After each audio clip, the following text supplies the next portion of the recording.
Hey everybody, David here, and today I want to talk about Terminator Dark Fate. That's right, this movie is coming out this year. We had our first trailer of it, which was maybe a little bit underwhelming. It wasn't terrible, but there was some crappy music choices in there, and the trailer doesn't really give us too much to get us hyped.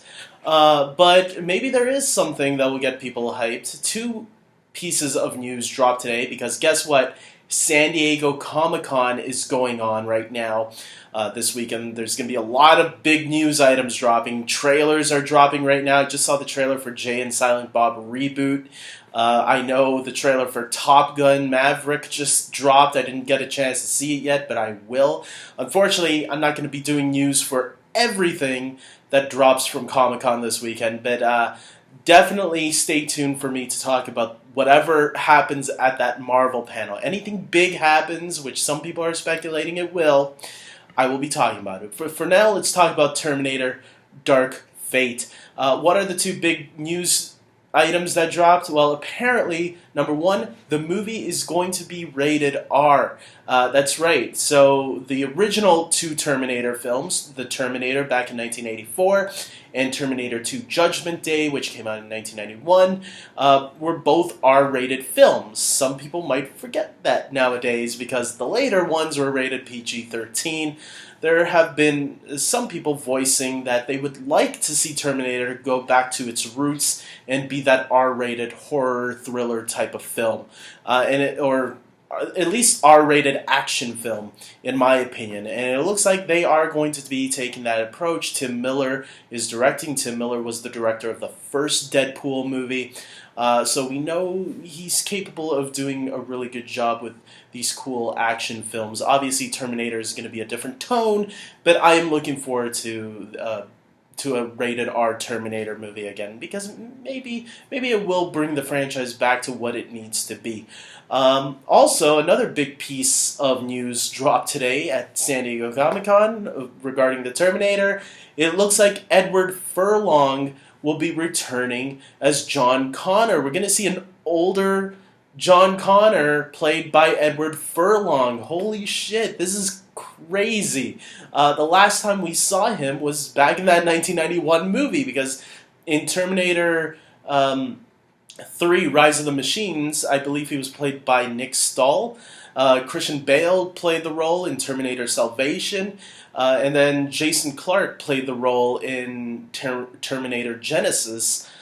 So John Connor has been played by many actors since Edward Furlong played the character back in 1991. So to see an older Edward Furlong, I know he's been acting a bit recently, but not to the degree of some of these other actors that have stepped in, but for the sake of continuity, I am going to admit it is going to be interesting seeing an older Edward Furlong return to this role to see what he's going to add into it. What are we going to learn about John Connor since Terminator 2? Because remember, this movie is not connected to all the other Terminator movies.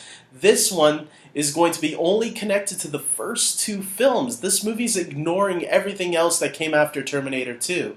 So don't worry, I'm going to do a how to watch the Terminator franchise eventually. But right now, Terminator 1 and Terminator 2 are the only ones you have to be concerned about. And the fact that they're reuniting Arnold Schwarzenegger, Linda Hamilton, and Edward Furlong now too, it's going to be almost a Terminator reunion. All you would need is Robert Patrick to return as the T-1000, and there you go. It's our Terminator 2 reunion. Maybe even throw in Michael Biehn in there from who played Kyle Reese in those two original films as well. And I say the two because in the director's cut, I think, of Terminator 2, Michael Biehn does have a little cameo as Kyle Reese. So with that being said, guys, look, this is really cool news. Not only are we getting an R-rated Terminator movie, but we got the original John Connor.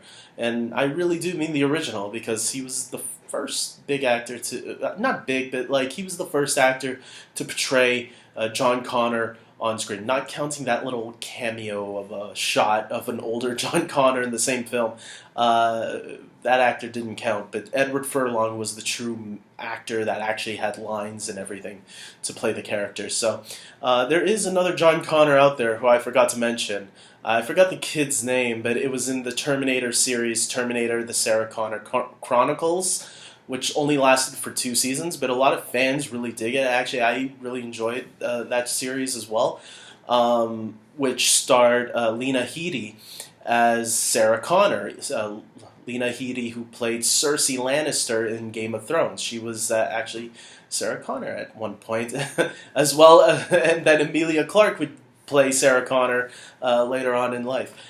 So there we go, guys. What do you think? Tell me your thoughts in the comments section below. Are you excited to see Edward Furlong back? Are you happy that the Terminator franchise is going to be R-rated again? I'm going to admit, I've enjoyed all the Terminator movies to certain degrees, obviously, but I am happy that it is going back to its R-rated roots. I think it will add something new and interesting to a franchise that feels like people were getting bored of. So maybe this will rejuvenize or it will breathe new life into it and bring people to be a little bit more interested in it, hopefully. So we'll see. Hopefully the budget isn't super high. That way they can make their budget back, because that was also part of the first 2 movies, is that they weren't these 2 huge budget films. So they were low-budget independent films, remember. So with that being said, comment below, like this video, please subscribe to my channel if you haven't already, and until next time, take care.